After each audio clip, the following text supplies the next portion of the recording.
Expenditure. What do you mean public expenditure? Public expenditure, nothing but the government spend to the public, whether it is central government, state government, or local government, whoever may be, they should made a expenditure to on public. That is called public expenditure.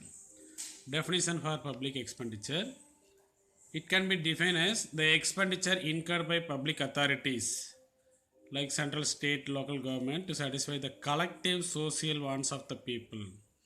பப்ளிக்கோட தேவைகள் எல்லாம் செஞ்சு fulfil பண்ணுறதுக்காக செய்கிற செலவுக்கு பேர் தான் public expenditure. Public expenditure can be classified on the basis of benefit and on the basis of uses. On the basis of benefit which was given by Kahn and Plun, they have classified public expenditure on the basis of benefit into four classes. Public expenditure benefiting the entire society, சொசைட்டியில் இருக்கிற எல்லா category பீப்புளுக்கும் கிடைக்கிற benefit. Examples பார்த்தீங்கன்னா administration, defence, education, public health, transport, இது எல்லாமே all the people in the society can get. அடுத்த second பார்த்தீங்கன்னா public expenditure conferring a special benefit and certain people. சொசைட்டியில் இருக்கிற சில பீப்புளுக்கான special benefit and also entire சொசைட்டிக்கும் கிடைக்கிற benefit. Example administration of justice.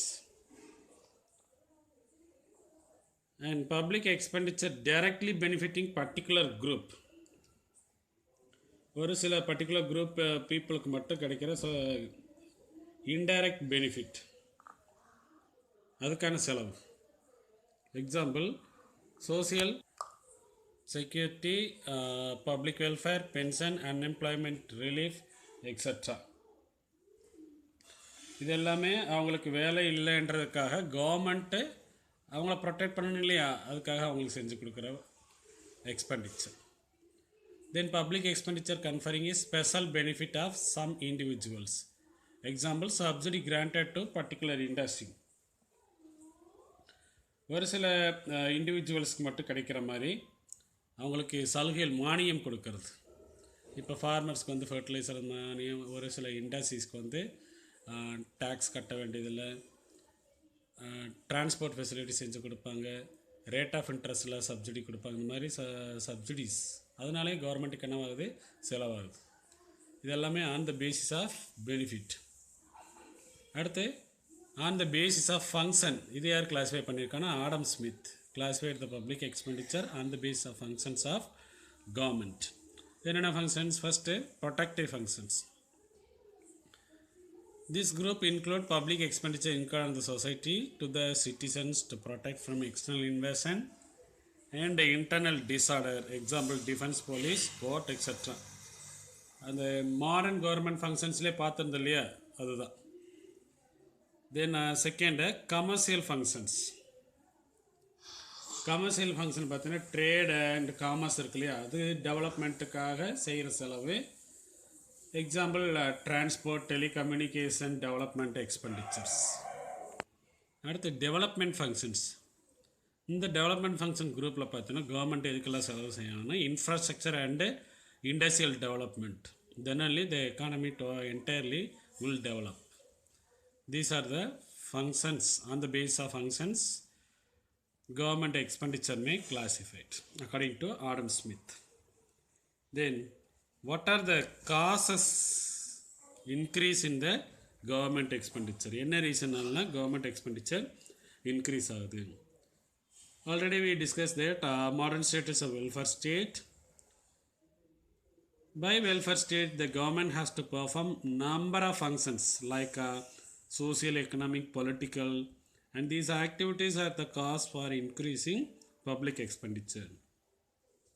First cause, population growth, main important. Like India மாதிரி developing கண்ட்ரிஸ்லாம் population increase ஆகிட்டு வரதுனால கவர்மெண்ட்டுக்கு எக்ஸ்பெண்டிச்சர் என்ன ஆகிட்டுருக்கு, இன்க்ரீஸ் ஆகிட்டே தான் இருக்கும்.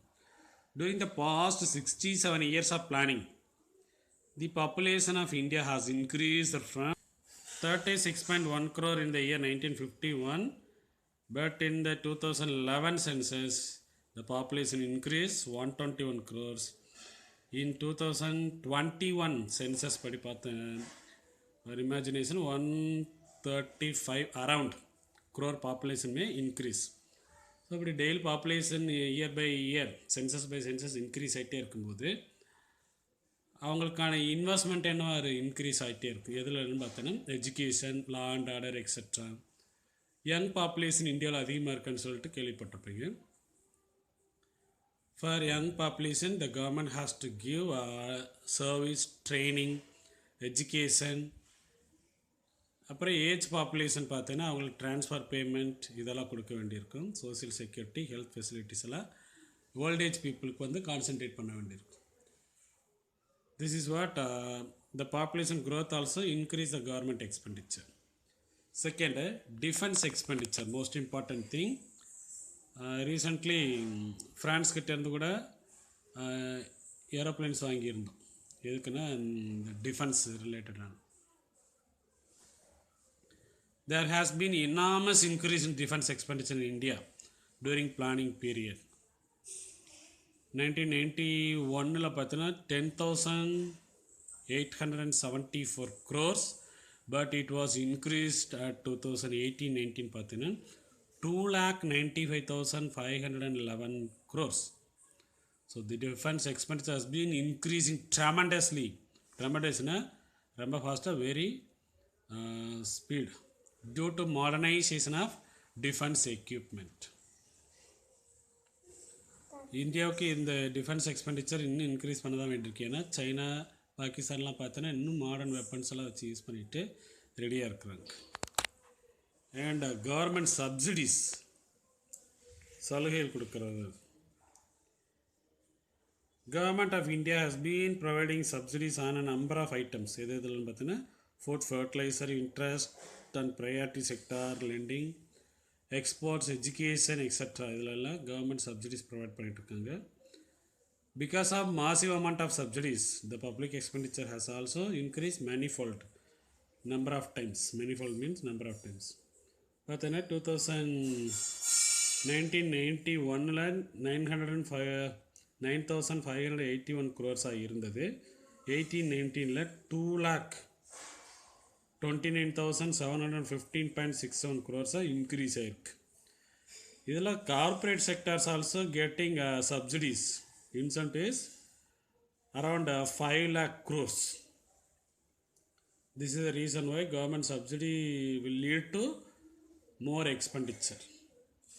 And debt servicing, இந்தியா கடை வாங்கிட்டே இருக்குன்னு சொல்கிறோம் இல்லையா, அது திரும்ப பே பண்ணுறதுனால எவ்வளோ செலவாகும். The government has been borrowing heavily both from where to where, internal and also external sources. As a result, government has to make a huge amount of repayment towards debt servicing. கடனுக்காகவே நிறைய அமௌண்ட்டை செலவு செய்ய வேண்டியிருக்கு. 21,500 crores 1991 பே பண்ணியிருக்கோம் government டெப்டாகவும் இன்ட்ரெஸ்டாகவும். அது 1890 பார்த்தீங்கன்னா 5,75,794 crores பே பண்ணியிருக்கு டெப்டுக்கான இன்ட்ரெஸ்ட்டாக. தென் த டெவலப்மெண்ட் ப்ராஜெக்ட்ஸ், அதுக்கு எப்படி கவர்மெண்ட் எக்ஸ்பெண்டிச்சர் இன்க்ரீஸ் ஆகுது. Government has been undertaking various development projects like irrigation, iron and steel, heavy machinery, power, telecommunication, etc.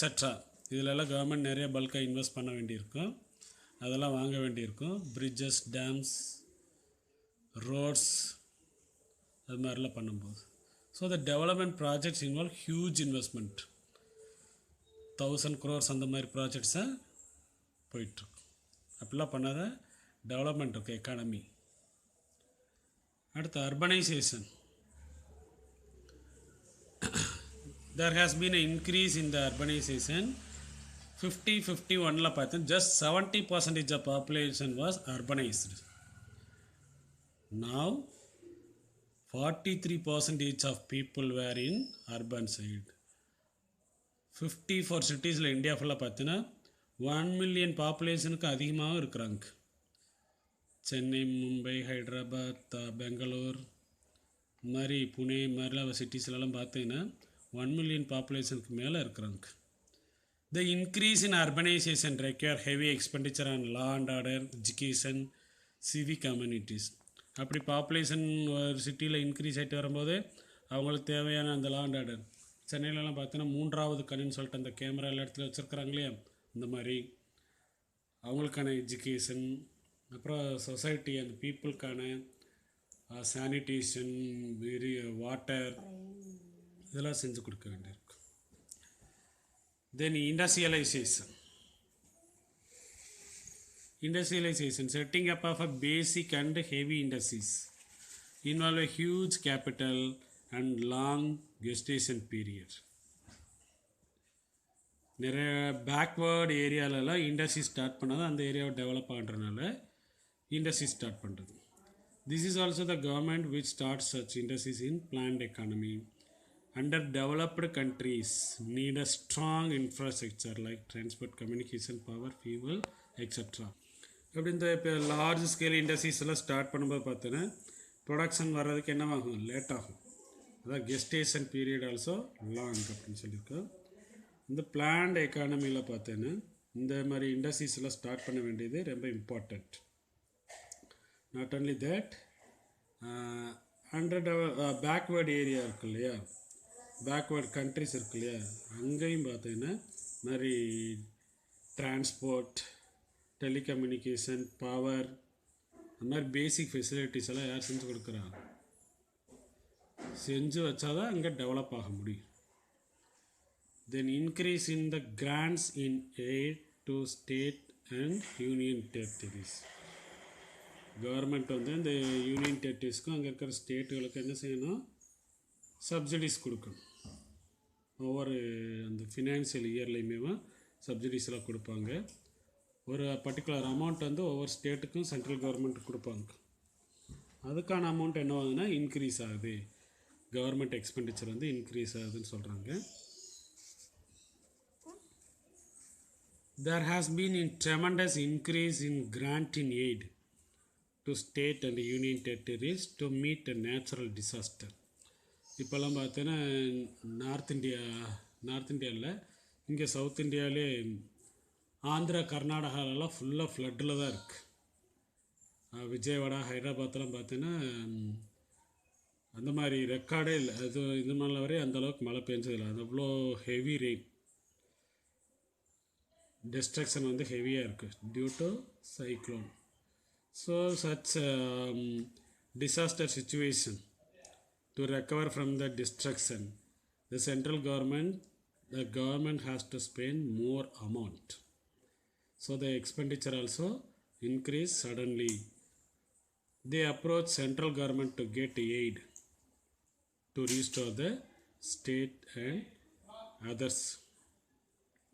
These are the reasons why government expenditure increase every year tremendously.